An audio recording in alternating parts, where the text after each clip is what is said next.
Bonjour à tous, bienvenue dans ce nouveau numéro de l'émission En Esprit, une émission du média décolonial Parole d'honneur. Parole d'honneur qui, comme je vous le rappelle à chaque fois en début d'émission, que vous pouvez soutenir financièrement, mais que vous pouvez également suivre sur les différents réseaux sociaux, Facebook, Instagram, YouTube, afin d'être au courant de toute l'actualité de Parole d'honneur, des nouvelles émissions, etc. etc. Aujourd'hui, dans Mon Esprit, je vais discuter avec l'économiste sénégalais Ndongo Sambasila, qui est chargé de programmes et de recherche au Bureau d'Afrique de l'Ouest de la Fondation Rosa Luxembourg, et qui travaille beaucoup sur la France-Afrique et sur le rôle du franc CFA dans ce qu'on appelle la France-Afrique. Il a notamment, parmi énormément de travaux, forcément, il a notamment coécrit ce livre avec la journaliste Fanny Pigeot, L'arme invisible de la France-Afrique, une histoire du franc CFA. Donc c'est de tout ça dont il va être question aujourd'hui dans l'esprit, les origines du franc CFA, son évolution, son éventuel remplacement par une monnaie qui s'appellerait l'éco, mais aussi tout simplement ce que pourrait être une politique monétaire, enfin une souveraineté monétaire pour les pays d'Afrique. Donc c'est de tout ça dont je vais parler avec Ndongo Sambasila dans mon esprit aujourd'hui.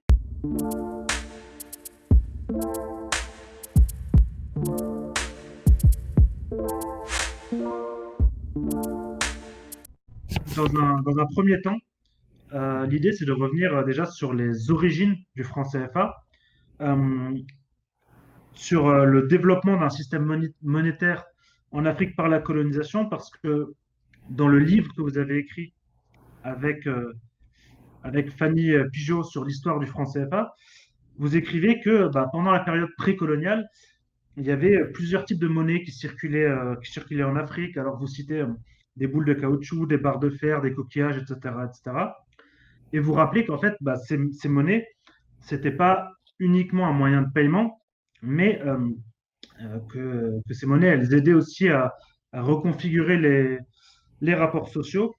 Et ce qui est intéressant, et ce que j'ignorais, c'est que certaines de ces monnaies bah, jou- non seulement jouaient un rôle très important dans le commerce panafricain, mais vous prenez aussi l'exemple d'une monnaie des cauris, qui est un coquillage, qui au début du XVIIIe siècle était coté en livre tournoi, donc était une unité de compte au Moyen Âge en France. Euh, et, euh, et du coup, la question qu'on se pose, en fait, c'est qu'avec la colonisation, euh, bah, quel était l'intérêt ou pourquoi c'était important pour les Européens de contrôler la question monétaire, de contrôler la monnaie euh, au moment où ils se sont lancés dans des entreprises coloniales en Afrique. Ok. Merci pour cette question et merci déjà pour l'invitation. Pourquoi, en fait, il y a eu ce que les anthropologues appellent transition monétaire, c'est-à-dire le passage des monnaies indigènes aux monnaies qui ont été imposées par les colonisateurs. C'est parce qu'en fait, la monnaie joue un rôle central dans les économies capitalistes. Parce que la monnaie dans les économies capitalistes, elle précède la production. C'est-à-dire que, en fait, si vous ne contrôlez pas le circuit monétaire, vous ne contrôlez pas la production. Et donc, les colonisateurs savaient très bien que s'ils voulaient contraindre les populations à produire, disons, le type de service et aussi le type de biens désirés par l'économie coloniale, en fait, il fallait avoir le contrôle sur le système monétaire. Parce que le système monétaire, quelque part, c'est aussi le système de crédit. C'est-à-dire, on fait des avances, il y a des relations, disons, entre les acteurs économiques, les acteurs sociaux, euh, et aussi des créances, en fait, vis-à-vis de ce qui est produit, des créances et des débits vis-à-vis de ce qui est produit. Et donc, l'une des démarches a été de dire que on interdit vos monnaies, par exemple les courriers dont vous avez parlé, en commençant par dire qu'en fait, on interdit l'importation de courrier, parce que les courriers, en fait, c'est un coquillage qui vient de l'océan Indien. Et donc, ils ont commencé par, en fait, les colonisateurs français, mais ça a été la même chose pour les Britanniques. On ne veut plus de courrier en Afrique. Et vous allez nous payer les impôts coloniaux, en fait, dans la propre monnaie métropolitaine, en fait, le franc. Et donc, pour dire qu'en fait, si vous voulez avoir notre propre monnaie, il faut que vous travailliez dans les secteurs qui nous intéressent. Il faut que vous fournissiez les produits qui nous intéressent. Et donc, d'une certaine manière, en fait, la fiscalité a été un moyen de contraindre les populations coloniales à travailler dans les secteurs désirés par les colonisateurs. Et donc, on pouvait obtenir la monnaie coloniale qu'en travaillant dans les secteurs désirés par le colonisateur et aussi en fournissant les produits désirés par le colonisateur. Et donc, du coup, c'est ce qui a créé, disons, cette structure d'extraversion.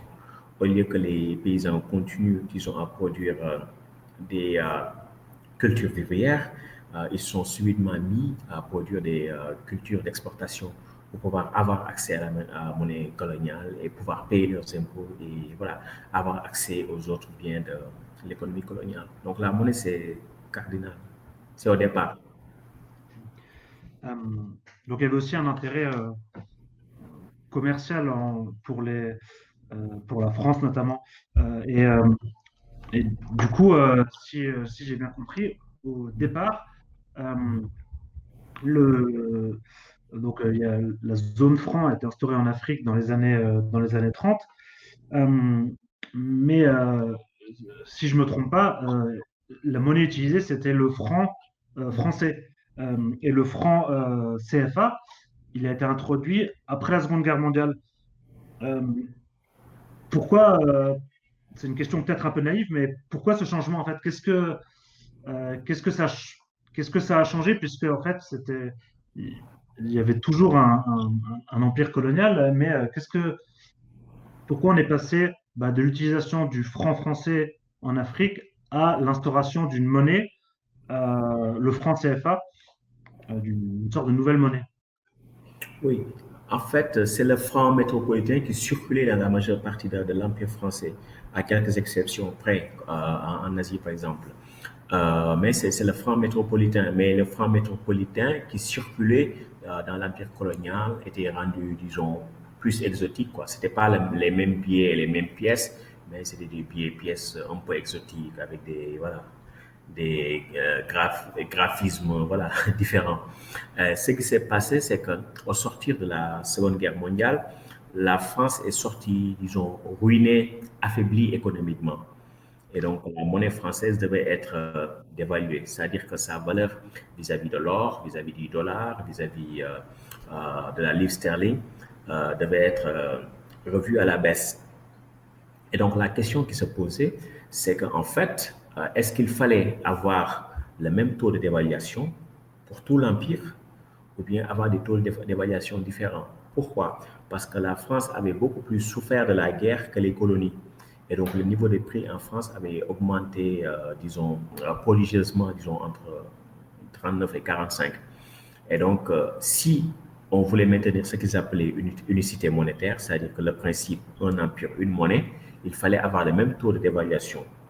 Et donc, ça allait conduire, disons, au fait que les pays, en tout cas les colonies, devaient subir, disons, l'inflation française directement en raison de cette dévaluation. Mais de manière secrète, le ministère français des Finances a pris la décision d'avoir des taux de dévaluation différents. Et donc, en ayant des taux de dévaluation différents, ça a donné naissance aux francs coloniaux, dont le franc CFA et le franc Pacifique, qui sont nés en même temps. Et donc, quand le franc CFA était né, le 25 décembre 1945, mais officiellement enregistré auprès du FMI le lendemain, le 26 décembre 1945, il avait une valeur externe supérieure à celle du franc. Un franc CFA s'échangeait à 1,70 francs français. Donc, ça veut dire que c'est comme si le franc CFA, les territoires où circulait le franc CFA, avaient un niveau économique supérieur à la France. Ce n'était pas le cas. Dans les colonies britanniques, voilà, leur monnaie reflétait plus ou moins les différences de niveau de vie qu'il y avait avec la métropole. Mais c'est quand même voilà, une réalité très curieuse que le franc CFA soit né surévalué avec une valeur qui ne correspond pas du tout au niveau de vie du colon. Euh, du coup, c'est aussi quelque chose que vous expliquez dans le livre, c'est que le, le franc CFA a joué un rôle euh, d'instrument en fait, du colonialisme. Et quel était le rapport ou les réactions, on va dire, euh, des différents mouvements de libération, puisque eh bien, euh, les, enfin, dans l'attaque contre le colonialisme ou les critiques du colonialisme, la lutte contre le colonialisme, eh bien, si eh bien, la monnaie jouait un rôle primordial, est-ce que les mouvements de libération ont pris cette question en compte, la question monétaire, et si oui, comment? En fait, la question monétaire n'est pas vraiment apparue, disons, dans ces luttes-là, parce qu'elle s'inscrivait, disons, en filigrane des autres questions. C'était la question de l'indépendance politique. Et donc, qui disait indépendance politique disait naturellement émission de sa propre monnaie nationale ou fédérale. Et donc, la question monétaire n'apparaissait pas en tant que telle. C'était plutôt la dynamique vers l'indépendance politique et aussi anticiper, disons, les structures néocoloniales qui allaient être en place. Donc, c'était un peu ça la réflexion. Mais le thème de la souveraineté monétaire n'apparaissait pas en tant que tel de manière autonome. C'était plutôt l'indépendance politique. Euh, Récemment, j'ai lu le livre de Mongo Betty, Main basse sur le Cameroun, qui est sorti en 1972, donc 12 ans après l'indépendance du Cameroun. Et dans le livre, en fait, il parle de la zone franc comme d'une étreinte asphyxiante. Et un peu plus loin, il écrit que eh bien, l'indépendance, donc l'indépendance là, du Cameroun, elle n'a pas du tout interrompu l'hémorragie, mais elle l'a accélérée. Et du coup, j'ai plusieurs questions là-dessus, mais la première, ça serait déjà de savoir bah, pourquoi le franc CFA a continué après les indépendances africaines. En fait. Oui, en fait, le mot même indépendance peut, voilà, peut être contesté parce que dans le cas des colonies françaises au sud du Sahara, à l'exception de la Guinée, on ne peut même pas parler d'indépendance au sens propre du terme. Pourquoi? Parce que la France, lorsqu'elle a vu que son empire commençait à lui échapper un peu partout, il y avait eu, disons, la guerre du Vietnam, le Maroc et la Tunisie qui étaient des protectorats qui avaient pris leur indépendance, la guerre avec l'Algérie, etc. La France s'est dite, on sait que, voilà, l'indépendance, en tout cas, la dynamique vers la décolonisation sur le plan politique est inexorable. Donc, qu'est-ce que je peux faire pour donner un semblant d'indépendance tout en maintenant, disons, la souveraineté sur ces États-là qui deviendront déjà souverains au niveau international. Et donc, la France ayant anticipé cela, elle a fait signer des accords de coopération avec voilà, les pays de son ancien empire colonial en Afrique subsaharienne, à l'exception de la Guinée qui avait dit non, disons, à la communauté française en 1958. Donc la Guinée a échappé à cela temporairement. Et les autres pays ont signé les accords de coopération, donc dans le domaine monétaire, commercial, par exemple la France signe avec ces pays. Vous allez avoir votre indépendance, mais c'est moi qui décide de l'usage, disons, de vos matières premières, à qui vous les vendez, dans quelles conditions, et si je veux, vous ne les vendez pas. C'est moi qui décide de votre enseignement supérieur, de l'aviation civile, il faut des bases militaires, etc. Et donc, c'est ça les accords de coopération monétaire. Et donc, un pays comme le Gabon, le jour, entre guillemets, de son indépendance, a signé cet accord-là en disant, voilà, nous signons tout ça, on est d'accord, et donc j'ai mon indépendance. Donc, c'est ce qu'a signifié l'indépendance pour ces pays d'Afrique subsaharienne. C'est pourquoi dans notre livre, on parle d'indépendance sans attribut de l'indépendance. Une indépendance sans ses attributs. Donc, c'est des pays qui sont devenus formellement souverains, mais jusque dans les années 70, on peut dire que toutes les décisions majeures étaient prises par la France. Et ce qui explique aussi la persistance du franc CFA. Euh, une autre question, c'est qu'on connaît en fait le rôle qu'ont joué et que jouent toujours les institutions financières internationales en Afrique, type le FMI, par exemple. Euh, et ma question, ça serait de savoir bah, quel est le lien, je dirais, le rapport entre eh bien, la politique monétaire est en fait française en Afrique et ces institutions internationales, euh, dont bon, là j'ai l'exemple du FMI, mais il y en a d'autres. Quel est le rapport en fait entre euh, franc CFA, entre franc CFA comme instrument colonial ou néocolonial et, les, comment dire, les impositions en fait d'institutions financières internationales type FMI ou autre. Je pense que c'est une bonne question et le FMI est un bon exemple. Déjà, il faut dire que le franc CFA a eu, disons, une reconnaissance internationale à sa naissance, officiellement le 26 décembre 1945. C'est ce jour-là qu'il a été inscrit auprès du FMI avec la parité 1 CFA égale 1,70 francs français. Et aussi, en fait, sa parité vis-à-vis de l'or. Donc, c'est ce jour-là. Et ce qu'il faut dire, c'est qu'au moment des indépendances, la France a œuvré aux côtés de ses anciennes colonies d'Afrique subsaharienne pour leur reconnaissance au niveau international, pour faire partie des Nations Unies, etc. Donc la France a joué ce rôle-là. Et ce qu'il est important de dire, c'est que historiquement parlant, la France a joué un grand rôle dans les FMI, Fonds monétaire international. Euh, il y a eu cette division impérialiste, disons, des rôles. La Banque mondiale, c'est toujours dirigé par un Américain.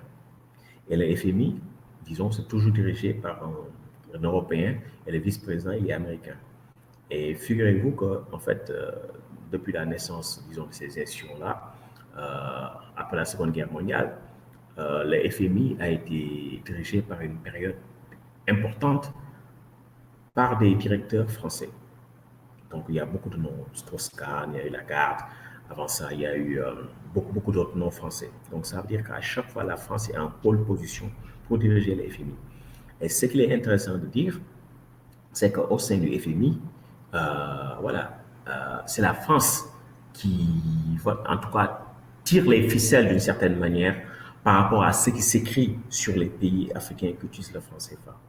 Et donc, les décisions majeures qui concernent le franc CFA sont prises par la France, d'une certaine manière. Donc, c'est la France qui siège d'une certaine manière au FMI pour ces anciennes colonies qui utilisent le franc CFA. Et c'est pourquoi vous allez voir que le FMI, qui est d'ordinaire, disons, plutôt méchant dans ses rapports et qui est très critique des taux de change fixes, va souvent avoir des rapports très édulcorés concernant, disons, les pays de la zone franc. Vous allez voir des passages parfois qui sont vraiment pas habituels concernant, en fait, au sujet du FMI, où on va dire que oui, mais la France apporte une garantie monétaire qui permet aux pays qui utilisent le franc CFA d'avoir une certaine stabilité, etc. Ça, c'est pas du tout le langage du FMI, mais on sait que c'est la France qui tient la plume au FMI. Et voilà, quand il y a eu la dévaluation de 1994, c'est la France et le FMI. Donc la France dit aux pays africains, je suis là, entre guillemets, pour garantir la convertibilité de votre monnaie. En fait, une expression qui signifie juste la France, en fait, le trésor français, se tient prêt à accorder un découvert aux pays africains. Donc c'est ça la garantie de convertibilité. En réalité, le trésor français a très peu accordé de découverts aux pays africains.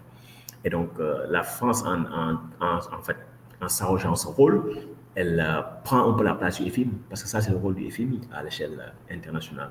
Quand un pays a des problèmes de balance de paiement, etc., à court terme, c'est le FMI qui vient lui prêter de l'argent et lui demander de faire des réformes, etc., de s'ajuster. Et voilà. Mais la France dit, avant de passer par la case FMI, il faut passer par moi. Et donc, qu'est-ce qui se passe quand ces pays ont des problèmes de paiement extérieur? C'est la France qui vient, entre guillemets, au lieu qu'elle exerce sa garantie, c'est-à-dire accorder un découvert, elle vient avec les FMI et les FMI vient imposer des conditions très dures aux pays africains en disant il faut l'austérité, il faut voilà, mettre l'économie à genoux, les États réduisent les dépenses, etc.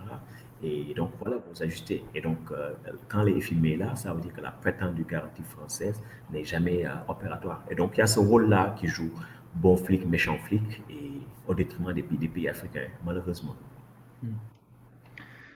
Euh, Est-ce que historiquement, il y a des pays des pays africains qui ont voulu quitter la zone, la zone franc et qui ont éventuellement réussi?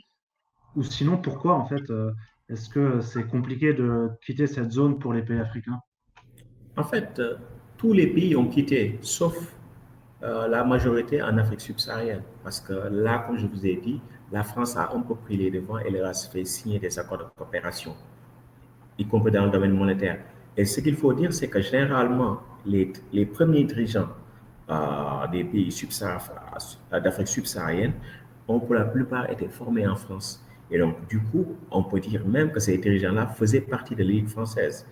Certains, par exemple, voilà, étaient députés auprès de l'Assemblée nationale française, etc. Donc, les premiers dirigeants africains, ce n'est pas tout le monde, mais pour la plupart, ils étaient bien imbibés dans la culture française et avaient des intérêts étroits avec, disons, le gouvernement français et voilà, les intérêts économiques français. Donc ça, c'est en fait, si la Guinée a échappé quelque part, c'est pas un hasard parce que Sékou Touré, il avait un autre profil. Lui, il était plutôt syndicaliste, etc. Donc lui, il a échappé un peu. Mais malheureusement, voilà, il a fait les frais voilà, de son désir d'indépendance monétaire. Parce que des services secrets français ont inondé l'économie guinéenne de faux billets de banque pour un peu, disons, voilà, envoyer un message clair à Sékou Touré et aux autres pays en disant si vous voulez sortir, voilà ce que vous aurez. Mais en Afrique du Nord, le Maroc est sorti de la zone franc, la Tunisie, l'Algérie, le Vietnam aussi en Asie sont sortis. Donc la plupart des anciens pays de la zone franc sont sortis. Il n'y a qu'en Afrique subsaharienne. Et pourquoi? Parce qu'il y a eu cette connivence entre élite africaine au moment des indépendances et les gouvernements français. Mais il y a aussi beaucoup de répression de la part du gouvernement français, à commencer par le cas de la Guinée qu'on a évoqué tout à l'heure. Il y a aussi le Mali, Modibo Keïta, président socialiste du Mali, qui a décidé de se claquer la porte en 1962. Mais le Mali a immédiatement fait face à des sanctions de la part de la France, de ses pays voisins. Et aussi, il y avait une certaine voilà, gestion qui n'était pas très orthodoxe. Et donc, du coup, voilà, ils sont sortis de la zone franc et ils sont revenus en 1967. Il y a le Togo qui a aussi voulu tenter une aventure monétaire, avoir une monnaie nationale sous le leadership de son leader, en fait, Sylvanus Olympio. Quand Sylvanus Olympio avait voilà, fait valider les statuts de la Banque centrale du Togo et commencé à voilà, poser les jalons pour le lancement de la monnaie nationale togolaise, il a été assassiné. Et voilà, quand il a été assassiné, voilà, ceux qui l'ont assassiné sont revenus très vite dire ah non, non, non, nous ne voulons pas quitter la zone franc, nous sommes contents avec le franc CFA, donc restons-y. Et donc, dans les années 60, on a eu ça. Dans les années 70, il y a un pays, Madagascar, qui a pris son indépendance monétaire, parce que Madagascar aussi faisait partie de la zone franc, et la Mauritanie en Afrique de l'Ouest. Donc ces pays-là aussi sont partis de la zone franc. Et donc, pour tout le reste, les anciennes colonies en Afrique de l'Ouest et en Afrique centrale, ils sont restés sur place dans la zone franc et ils ont été rejoints en Afrique de l'Ouest par la Guinée-Bissau, qui est une ancienne colonie portugaise, donc qui a rejoint en 1997 l'UMOA, l'Union monétaire ouest-africaine. Donc maintenant, ils sont 8. Et il y a la Guinée équatoriale, ancienne colonie portugaise, espagnole, qui a rejoint la CEMAC, la Communauté économique et monétaire d'Afrique centrale, en 1985. Donc, sur le long terme, l'effectif, disons, de la zone franc en Afrique subsaharienne est très stable, hein, avec 14 pays. Ah, 14 pays, oui. Il y a aussi les Comores qui font partie de la zone franc, le 15e pays de la zone franc. Ils ont leur propre monnaie, je ne dirais pas nationale, mais ils ont leur propre monnaie comorienne, mais ça fonctionne exactement sur le même principe que le franc CFA. On va un peu passer aussi à à des enjeux un peu plus contemporains, mais j'avais une dernière question un peu historique, c'était sur quand même une figure importante qui est Thomas Sankara, qui en fait dans les années 80, il me semble, en tout cas, sans être un spécialiste, qu'il avait eh bien, certaines idées en fait sur les enjeux monétaires. Est-ce que vous pourriez revenir un peu là-dessus? Oui, pour moi, il ferme la page, entre guillemets, des pères fondateurs. Et naturellement, il n'était pas père fondateur, mais il ferme la page des pères fondateurs dans un sens idéologique. C'est-à-dire que l'idée de panafricanisme, d'intégration entre les pays africains, d'unité face au néocolonialisme, etc., d'autosuffisance sur le plan économique. Ces idées-là, voilà, elles ont été voilà, mises de côté avec l'assassinat de Thomas Sankara en 1987.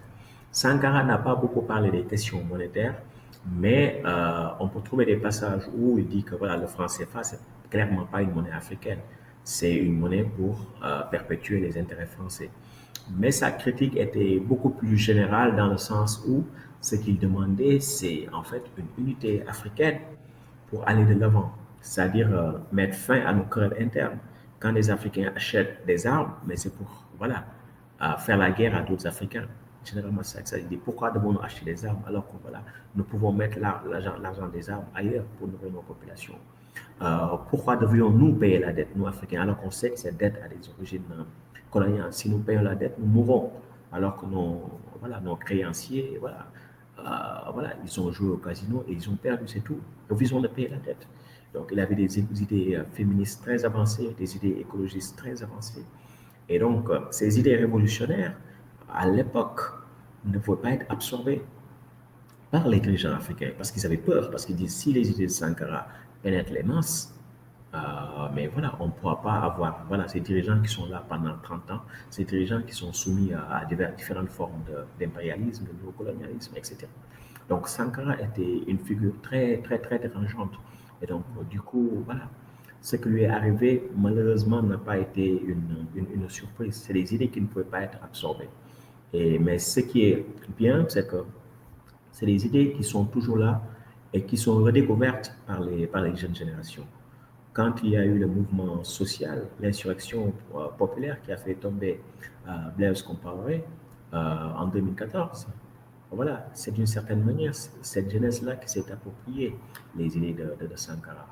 Donc, comme il disait, Sankara peut disparaître, mais ses idées seront toujours là. Et ça, c'est peut-être la bonne nouvelle voilà, pour l'Afrique et pour le reste du monde.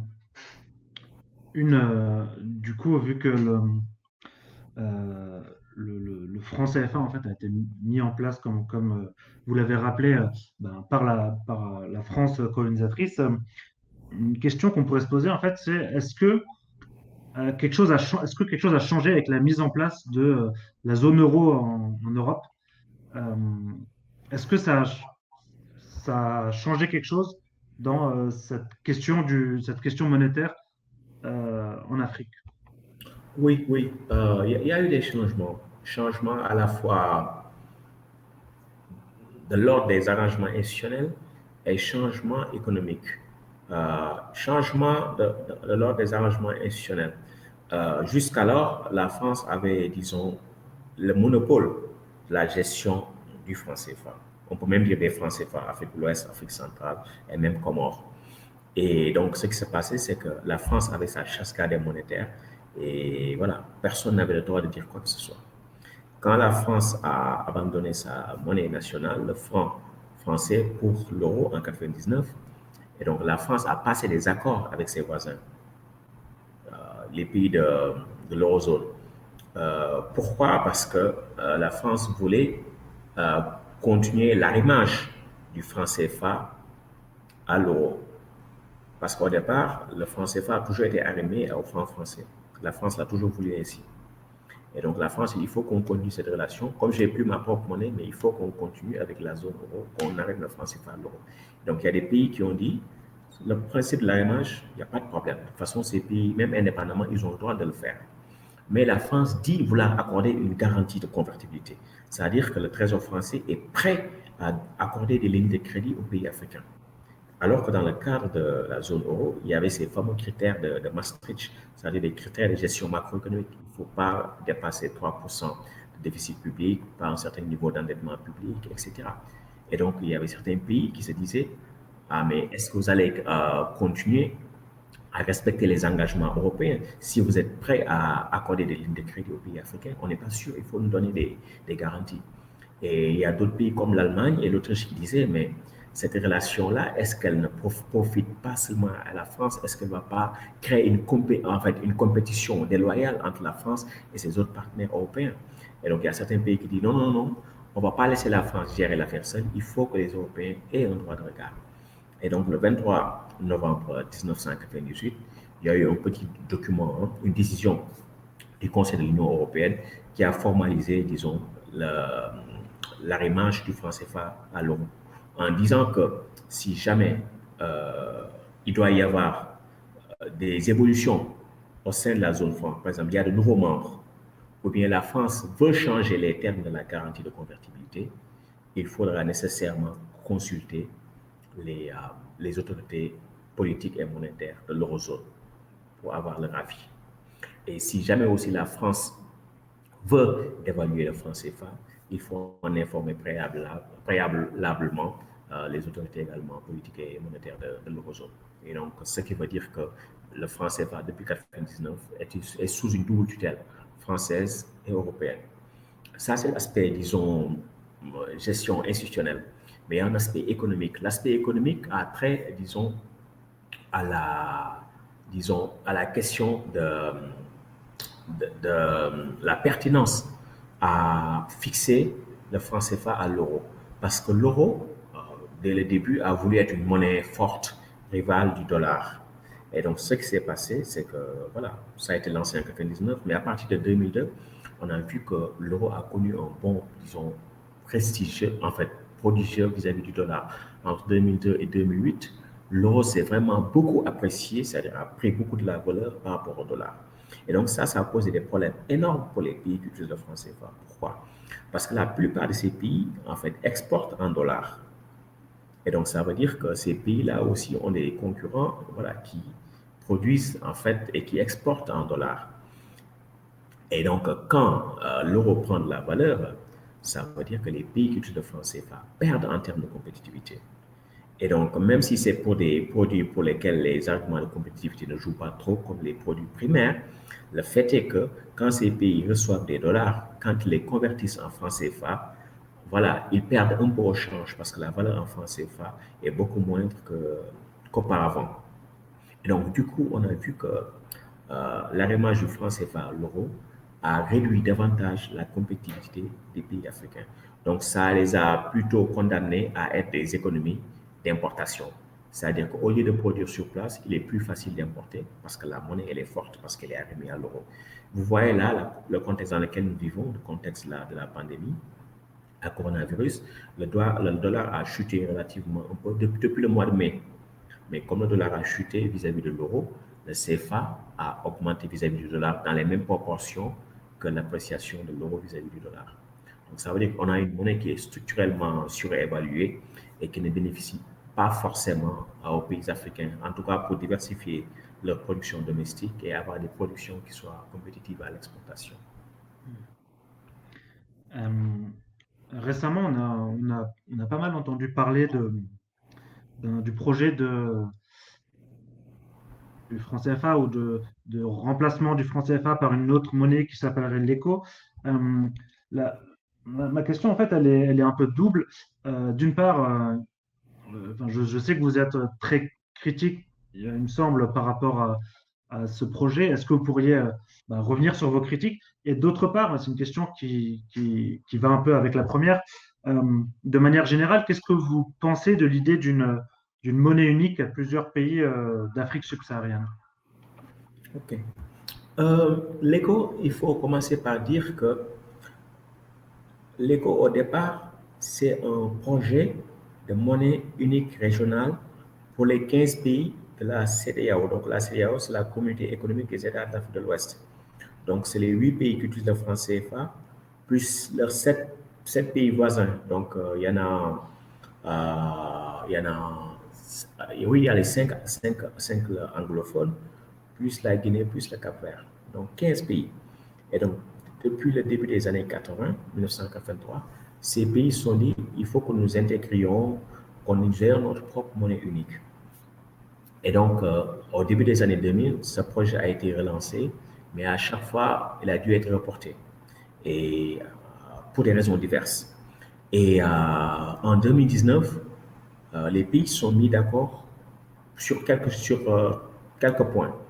Ils ont dit, nous allons avoir une monnaie unique qui ne va pas être fixée, disons, à une seule monnaie, mais à un panier de monnaies, dollars, euros et peut-être d'autres. Nous allons avoir une banque centrale de type fédéral. Et dernière décision, nous allons nommer notre monnaie ECO. Et donc ECO, c'est le diminutif de ECOWAS. Donc ECOWAS, c'est le sigle anglais de CEDEAO, Economic Community of West African States. C'est ce que signifie ECO. Et donc c'est ce qui s'était dit ECO. Et il y avait le projet de lancer l'ECO cette année, en 2020.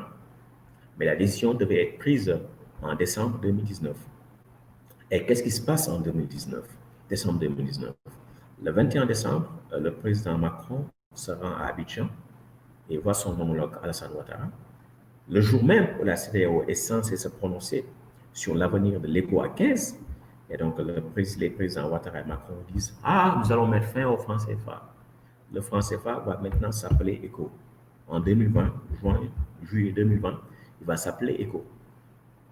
Et voilà, on va supprimer certaines choses qui dérangent, comme la présence française dans la Banque centrale des États de l'Afrique de l'Ouest, parce que la réforme ne concerne que l'Afrique de l'Ouest dans la réforme qu'ils ont annoncée en décembre 2019. Et nous allons aussi laisser à la BCEAO l'autonomie sur la gestion de ses réserves de change, parce que jusque-là, la BCEAO, Banque centrale des États de l'Afrique de l'Ouest, les 8 pays qui utilisent le franc CFA, était tenu de déposer 50% de ses réserves de change auprès du Trésor français, pas de la Banque de France, du Trésor français. Et donc, ils disent, ça, nous allons supprimer, etc. Et donc, beaucoup de commentateurs se sont dit, mais quel toupet, mais pourquoi ils voudraient renommer le franc CFA ECO? Et il y a 1000 noms possibles qu'ils auraient pu choisir, mais pourquoi ECO? Parce que ECO, c'est un projet spécifique, distinct, qui n'a rien à voir avec le franc CFA. C'est une manière de créer un amalgame et de court-circuiter le projet initial de monnaie unique à 15. Et donc, c'est un peu ça. Donc, ça crée de la confusion. Les gens se disent éco, mais quel éco? Est-ce que c'est l'éco CFA renommé éco, ou bien est-ce que c'est l'éco entre guillemets originel, authentique de la CEDEAO? Mais dans les deux cas, il y a des problèmes. Pourquoi? Parce que l'éco de la CEDEAO, pour moi, c'est une chimère. Ça ne verra jamais le jour. Premièrement, pourquoi ça ne verra jamais le jour? En fait, ça ne verra jamais le jour tant qu'ils continuent leur même approche. Parce que leur approche a, disons, deux particularités. La première, c'est que c'est une approche qui mime, mais très mal, l'approche à la Maastricht, l'approche qui a conduit, disons, à la naissance de l'eurozone. Ils ont mis en place ce qu'ils appellent des critères de convergence, c'est-à-dire des critères d'entrée. Donc, il faut avoir rempli tous ces critères-là. Donc, un déficit budgétaire inférieur à 3%,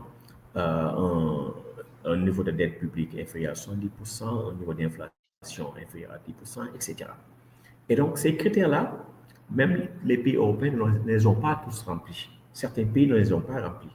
Et pourtant, ils ont lancé leur monnaie unique euro en 1999. Et donc, dans le cas des pays africains, la plupart sont des pays très volatiles. Volatiles, pourquoi? Parce qu'ils produisent, exportent juste une ou deux matières premières, parfois un peu plus. Et donc, leurs performances économiques sont très dépendantes de l'évolution des prix de ces matières premières-là. Donc, il suffit qu'il y ait une mauvaise année et puis, boum, tout déraille. C'est pourquoi vous allez voir que certaines années, aucun pays n'a rempli tous les critères de convergence.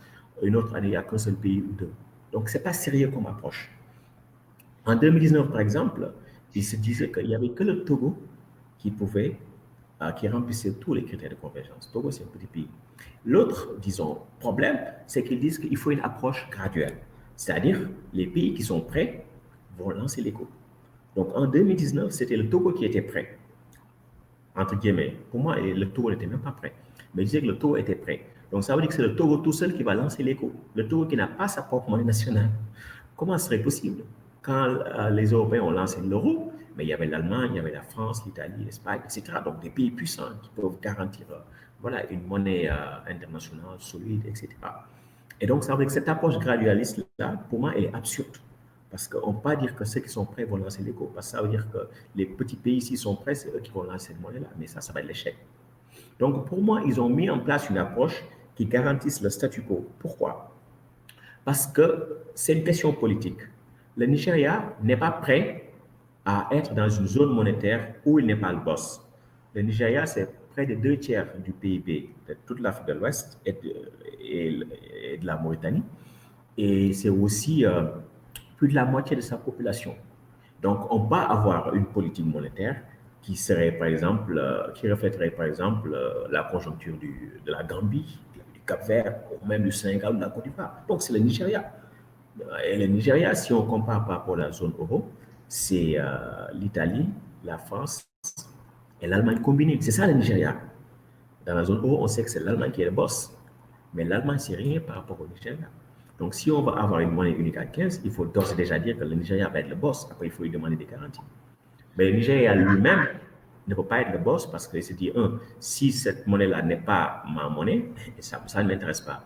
Et deuxièmement, je n'ai pas envie, disons, de renflouer des pays qui auraient mal géré. Donc, c'est l'argument aussi que l'Allemagne tenait un peu vis-à-vis de ces pays voisins. Tous les critères de convergence qui ont été mis en place pour ça, mais qui n'ont pas de cohérence économique, pas de validité économique. Donc ça, c'est un problème. Et de l'autre côté, les pays qui utilisent le franc CFA préfèrent rester avec la France plutôt qu'avec le Nigeria. Et parfois, des raisons de conjoncture électoraliste font que certains pays qui vont faire 2, 3 mandats, 4 mandats, etc., et savent que s'il s'agit de la question du franc CFA, ils n'auront pas le soutien de la France. Donc, ils vont préférer dire, nous ne voulons pas de la monnaie éco, ou bien même s'ils le disent publiquement, en secret, on sait qu'ils ne veulent pas quitter le franc CFA parce que ça va à l'encontre de leurs propres intérêts en tant que politiciens. Donc, pour moi, l'éco CEDEAO, c'est une impasse totale. Impasse totale. Et donc, la France a compris cela. Et voilà, certains pays africains comme la Côte d'Ivoire également ont compris cela. D'où cette manœuvre-là pour créer de la confusion. Mais ce qu'il faut dire, c'est que même si cette monnaie était possible politiquement, elle ne serait pas bonne pour les pays africains. Pourquoi? Parce qu'il faut toujours partir du principe que la monnaie est la créature et l'instrument d'un État.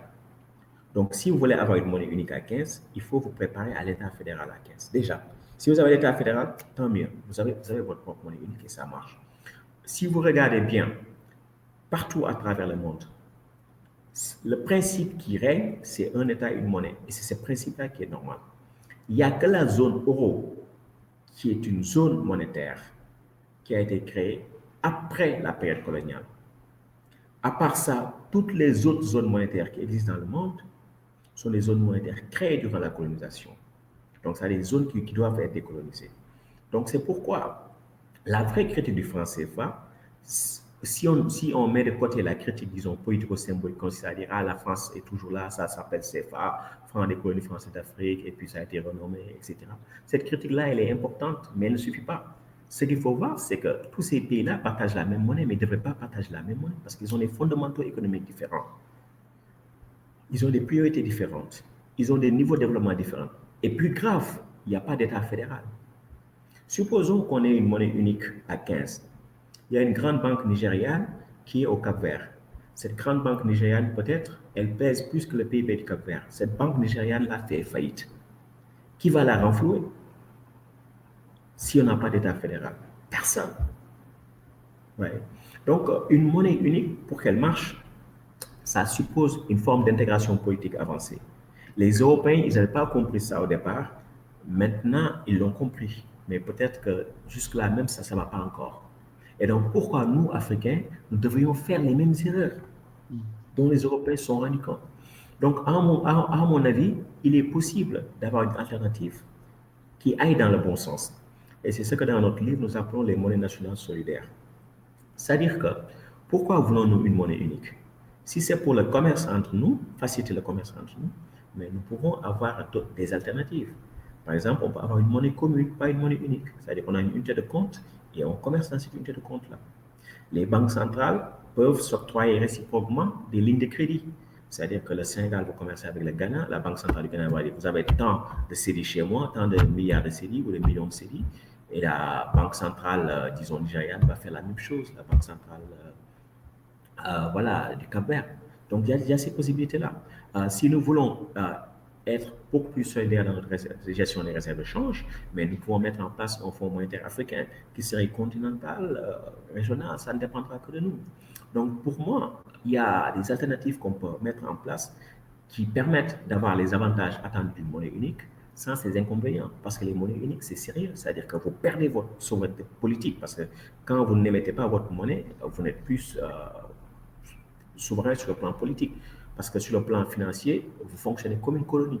Parce que le fait de pouvoir avoir sa propre banque centrale, de pouvoir faire des tirages sur sa propre banque centrale, de pouvoir déterminer le taux d'intérêt auquel on emprunte souverainement, ça, c'est une prérogative politique importante. Et donc, quand on perd ça, on a un statut de collectivité locale ou de colonie.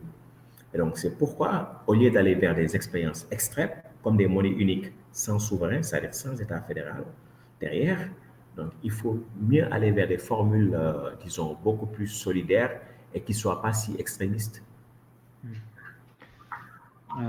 Justement, c'était un peu la, la question par laquelle j'aurais aimé terminer, c'était la politique monétaire en fait que vous prenez pour l'Afrique, parce que vous parlez souvent, là aussi vous en avez un peu parlé, de, de souveraineté économique et monétaire en fait pour les pays africains. Du coup, bah, pareil là vraiment pour, euh, pour terminer, j'aurais deux questions. La première, c'est euh, euh, est-ce qu'il y a des mouvements en fait bah, qui font de cet axe, donc de l'axe d'avoir une souveraineté économique et monétaire, qui en font un axe important ou voire principal, des mouvements politiques. Et comment vous voyez en fait là l'évolution économique et monétaire euh, des pays africains, notamment en plus après la pandémie qui, j'imagine, a eu des conséquences économiques euh, assez importantes en Afrique. Voilà, ça aurait été la question de fin, on va dire. Oui, en tout cas, pour ce qui est des pays qui utilisent le franc CFA, il y a de plus en plus de mouvements panafricanistes qui réclament la souveraineté monétaire. Et donc, cette revendication de souveraineté monétaire, économique et monétaire, elle est cantonnée, disons, à dire qu'il faut que la France sorte, disons, du système monétaire des pays africains. Donc, c'est une revendication qui est légitime et qui permet également d'aller un peu plus loin, disons, dans la phase de décolonisation des pays africains, parce que c'est des pays qui ne sont pas encore totalement décolonisés. Mais ça ne suffit pas. Pourquoi? Parce que les mouvements qui luttent pour la souveraineté monétaire dans les pays francophones ne comprennent pas toujours tous les enjeux derrière la monnaie. Pour l'instant, comme j'ai dit, c'est des revendications politico-symboliques. Mais ça ne permet pas de fonder une alternative. Pourquoi? Parce que ce n'est pas parce que vous avez votre propre monnaie nationale ou que la France n'est plus là que ça va marcher, que vous êtes souverain sur le plan monétaire. Non. Euh, Quand la France sera dehors, nous aurons une souveraineté formelle, mais nous n'aurons pas pour autant une souveraineté réelle. Pourquoi? Parce qu'il faut comprendre comment fonctionne la monnaie dans le monde moderne. Parce que dans le monde moderne, ce sont les banques commerciales qui ont la souveraineté monétaire. Et donc, si vous avez votre propre monnaie nationale, vous êtes le Nigeria, vous êtes l'Afrique du Sud, pour autant, vous n'avez pas beaucoup de souveraineté monétaire. Parce que la monnaie, 95% de la monnaie est créée par les banques. Donc, ce sont les banques, entre guillemets, qui détiennent la planche à billets. Donc, planche à billets, ce n'est pas approprié, on va dire le clavier numérique. Parce que quand une banque vous prête de l'argent, c'est des inscriptions électroniques que la banque réalise. Et donc, c'est ça la monnaie. C'est comme ça qu'elle la crée. Quand vous remboursez cet argent est détruit. Et donc, les banques, les marchés financiers veulent avoir le monopole sur la gestion monétaire. C'est pourquoi, généralement, ils veulent des banques centrales indépendantes et des États qui ne peuvent rien contre ces banques centrales-là. Des banques centrales qui sont, entre guillemets, isolées de toute pression politique, de tout contrôle démocratique. Vous voyez. Donc, la souveraineté monétaire dépasse, disons, l'enjeu de faire sortir la France de la gestion monétaire des pays africains. Ce qu'il faudrait, c'est réaliser que quand vous avez votre propre monnaie, même si vous vous appelez la Gambie, un petit pays, vous ne pouvez jamais être insolvable dans votre propre monnaie. Parce que quand vous êtes l'État et que vous créez votre propre monnaie, vous émettez votre propre devise, vous ne pouvez jamais manquer de votre propre devise. Donc, ça veut dire que tout ce qui est matériellement faisable chez vous, par exemple, vous voulez former, comment encore, avoir l'autosuffisance alimentaire.